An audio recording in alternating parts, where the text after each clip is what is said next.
Thanks for tuning in to Barbershop Sports Talk. Now I want to get to this. So the Browns and OBJ, specifically when it comes to the Baker Mayfield and Odell Beckham Jr. relationship. So now there have been reports, right? Will the Browns trade Odell? Will they not? It looks right now they're not going to trade Odell. Odell Beckham's father came out, showed a bunch of plays where Baker's just not throwing it to him despite him being open. Here's what I'm going to say, and this has been a topic of conversation back when I was going to school at John Carroll, right in Cleveland, right? So I feel like I can talk about this. This has always been a conversation since Odell has kind of been there. The relationship between Odell and Baker, why doesn't the connection work? And I think sometimes in sports, people always focus on, he's bad, he's a bad locker room guy, probably not running the right routes. Baker, just not a good quarterback, right? I think those are simplistic terms that we can use. I think here's just a deeper thing and the more realistic thing, and maybe this isn't a hot, sexy take, but I think this is the right, responsible take in life, right? Sometimes things just don't click.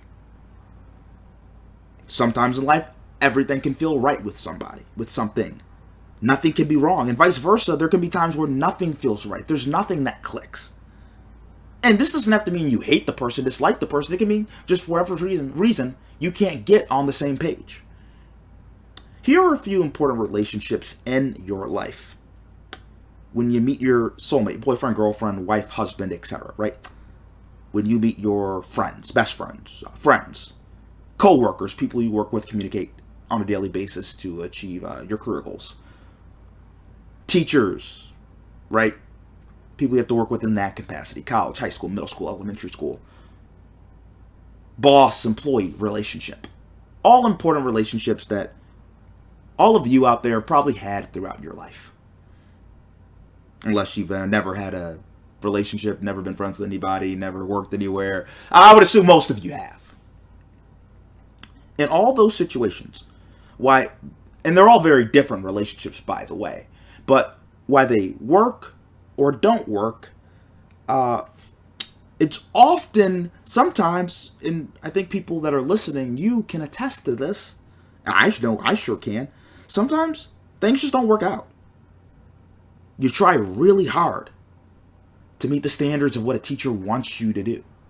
It just doesn't work. For whatever reason, the way that teacher conveys what they're trying to teach you doesn't come through. And there are other teachers that you probably had that you love and admire and adore, that the way they conveyed it to you, it really clicked. And you excelled under them. And it doesn't mean the way one teacher did it was right or wrong. It's just the way it is. Some people click with others and some people don't. You can't be friends with everybody. You can't fall in love with everybody. You can't work with everybody. Might not be the best thing in the world for me to say, right? But that's just a fact of the world we live in. This is why when new coaches come in all the time, right? College, pro, whatever. You always hear the term, they want to get their own players and recruit their own players. When there's a new owner, get my own coach, get my own general manager. When there's a general manager, get my own coach. Build my own culture. These are terms that are used, quite frankly, in the sports world when it comes to coaches, GMs, and owners throughout every level, right? They want to get their own people in. And why do they want to get their own people in, despite how good somebody prior to them being there did? Because it's fit. It's if they see things the way, if you see things the way they do. And maybe you don't. And you can be really, really good at your job. But if you don't see things the way they see it, then it can't work out. Maybe they don't want you then. Let's just use Player X, for example. Player X can be cut by a team. And let's say he was a Pro Bowler, or let's say traded. And the reason he's traded, it's not because he wasn't good, like I said, just made the Pro Bowl. Or the All-Star game. And it's not that Player X isn't good. Like I said, it's not that he's not good. It's just that he doesn't fit the culture. In fact, Player X could be great. He could be amazing. Let's say he's All-Pro, All-NBA. Hall of Famer.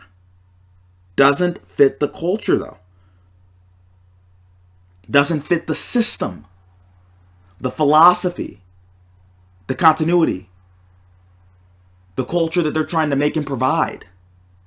Doesn't fit them anymore. But they can fit someplace else and still excel someplace else. You just can't excel here because they can't provide what we are looking for.